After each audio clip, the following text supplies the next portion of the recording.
Thank you. Commissioner Henry? You brought up a couple points that I'm glad you did. Lack of communication, lack of the people's being heard. We've been in budget hearings for a week and a half. Mm-hmm. You've never been there once. No! When I'm complaining about how much our employees are paying for parking, your union wasn't there to talk about it. No! When I'm complaining about making sure we're trying to do what we can to make sure tax insurance is as low as possible, you weren't there to talk about it. No! So maybe the communication problem is you guys aren't in the room. Well, as I mentioned before, we have 2 staff members at AFSCME. Okay, and that's to handle everything, including the management of our office, the representation of members. Sometimes we just plain don't have the resources to be at all meetings. That's why we follow many of the meetings online.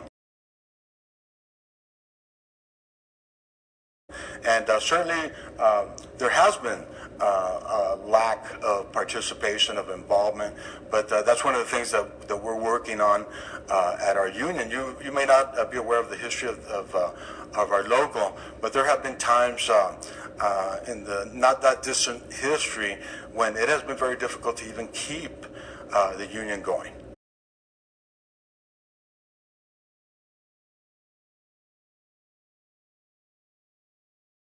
Hard for me to say that we have a lack of communication. Well, no, I was talking about one specific instance, okay, and that was something that came out in the news media where the judge was asked about the public being informed about these raises, and That wasn't the question, Mr. Montes. Well, the question that I was asked by the reporter was basically about the process and transparency. And I talked at length about the process. And here's the process. We discuss and take action during budget hearings. For salary specifically, we discuss it then afterwards during a Monday Commissioners Court meeting where everything's posted in the backup, where the proposals are in the backup, where members of the public have the opportunity to address us. The third piece of that, it's then published in the newspaper. The fourth piece of that is then it's adopted into the budget in finality. The reporter asked me, well, what about people who don't read the newspaper? How would they have known? And I said, frankly, it's not a secret. It's been all over social media. He used that comment as a response for the transparency question, but omitted everything else I discussed about the process. So when you make reference to my comment about social media, I wanted you to have the full soundbite that wasn't used. Well, it doesn't change my point, though, that there are still a lot of people, certainly there are a lot of people who don't read the newspaper, and there are a lot of people that even today, especially county employees, city employees, employees throughout the county who work outdoors, who do manual labor. These are not people that come back to the office and check their email or go home and check their email. Maybe their children or somebody will help them a bit if they need it. Okay, so the point is that the news coverage came afterward, right?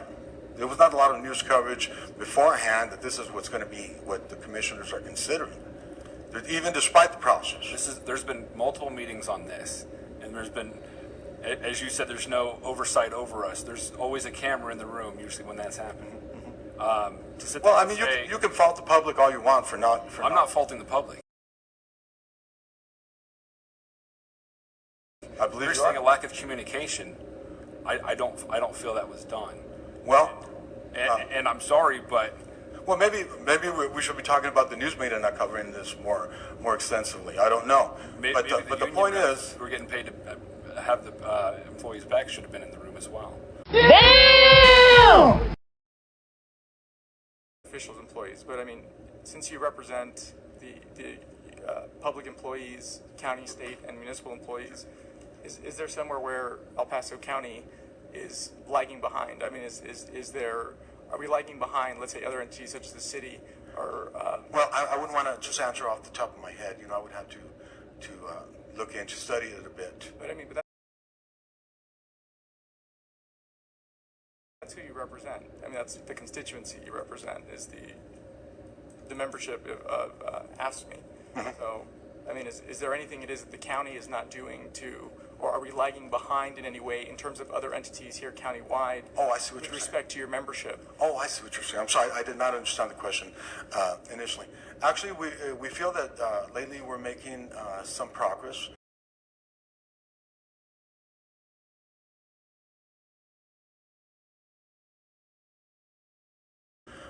We have, as I mentioned, we have a very limited resources, and so we're doing more and more outreach, trying to recruit more and more members. And so we appreciate having the opportunity to go to the different areas of the county and to have the opportunity to recruit members.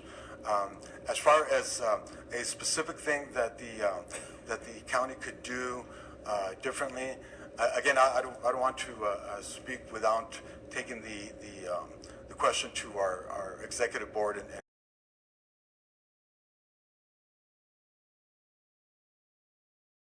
to our members. I wouldn't want to say, well, it's this or that, and somebody's going to say, well, you didn't mention something else. So if I could get back to you on that one, I'd be happy.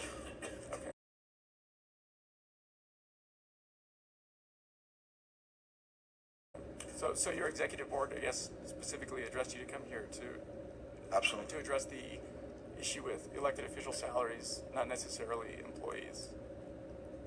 I'm not sure I understand. Since you represent public employees, you're saying your executive board came here to instruct you to express displeasure with the elected official salaries, not necessarily the salaries of the employees. Well, I would say both. Okay. All right, thank It's just that you're expressing this because you said you were sent here by your executive board, and I just want to clarify that you're speaking on behalf of the organization that you represent. Well, I was not sent here to represent or to discuss previous salary increases. And again, I don't speak for every single one of our members, not even every single one of our executive committee. In my case, I'm here not to represent my own views, so I could express a lot of other views as well. But that's why I guess I'm here in a limited capacity. That's what I'm trying to distinguish. I'm here in a limited capacity. I was not even sent here to discuss this with you, to tell you the truth. I was simply sent here simply to give you our feedback relating to this issue. Okay. And not only that, but we'll be happy to come back again. And that's what I'm trying to distinguish is what the views that you're representing is, because you said you were sent here by your executive board. That of your executive board? Well, on behalf of the executive board represents the members. And so I'm here on behalf of the executive board, which represents the members, which is elected by and represents the members, yes. And so they have an issue with the elected official salaries, but not necessarily the salaries of the employees that you represent. That was not the issue that I was sent here to address today.